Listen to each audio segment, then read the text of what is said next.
ಅಯ್ಯೋ, ನಾನು ಯಾರಿಗೂ ಅಮೌಂಟ್ ಕಳಿಸ್ಬೇಕಾಗಿತ್ತು, ಆದ್ರೆ ಯಾರಿಗೋ ಕಳಿಸ್ಬಿಟ್ಟೆ. Congratulation brother. ಅಬ್ಬಬ್ಬಬ್ಬ ಲ್ಯಾಟ್ರಿ. ಈ ತರ ನಿಮ್ಗೂ ಭಯ ಆಗ್ತಾ ಇದೆಯಾ? ಹಾಗಾದ್ರೆ ಇನ್ಮೇಲೆ ಆ ಭಯ ಬೇಡ. ಯಾಕಂದ್ರೆ ನೀವು ಈಸಿಯಾಗಿ ಈ ಸ್ಟೆಪ್ನ ಫಾಲೋ ಮಾಡ್ತಾ ಹೋದ್ರೆ ನಿಮ್ಮ ಅಮೌಂಟು ಎಲ್ಲಿಗೂ ಹೋಗಲ್ಲ, ನಿಮ್ಗೆ ಸೇರುತ್ತೆ. ಫಸ್ಟ್ ಏನ್ ಮಾಡ್ಬೇಕು ಅಂದ್ರೆ UPI ಹೆಲ್ಪ್ ಸೆಂಟರ್ಗೆ ಹೋಗಿ ಕಾಲ್ ಮಾಡಿ. ಅಲ್ಲಿ ಸಂಪೂರ್ಣವಾಗಿ ಟ್ರಾನ್ಸಾಕ್ಷನ್ಸ್ ಡೀಟೇಲ್ಸ್ ಏನಿದೆ ಅದನ್ನ ಅವ್ರಿಗೆ ತಿಳಿಸಿ. ಓಕೆನಾ? ನೆಕ್ಸ್ಟು 3 days ಬಿಫೋರೇನೆ ನಿಮ್ಮ ಬ್ಯಾಂಕ್ಗೆ ಹೋಗಿ ನಿಮ್ಮ ಬ್ಯಾಂಕ್ ಮ್ಯಾನೇಜರ್ಗೂ ಕೂಡ ಅಲ್ಲಿ ಏನು ನಡೆದಿದೆ, ಏನು ಟ್ರಾನ್ಸಾಕ್ಷನ್ಸ್ ನಡೆದಿದೆ ಅದನ್ನ ಸಂಪೂರ್ಣವಾಗಿ ಅವ್ರಿಗೆ ವಿವರಿಸಿ.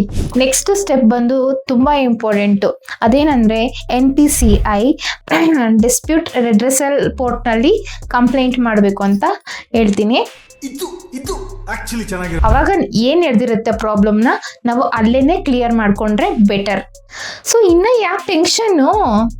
ವಿದ್ಯಾರಾಜ್ ಯೂನಿವರ್ಸ್ನ ಸಬ್ಸ್ಕ್ರೈಬ್ ಮಾಡ್ಕೊಡಿ.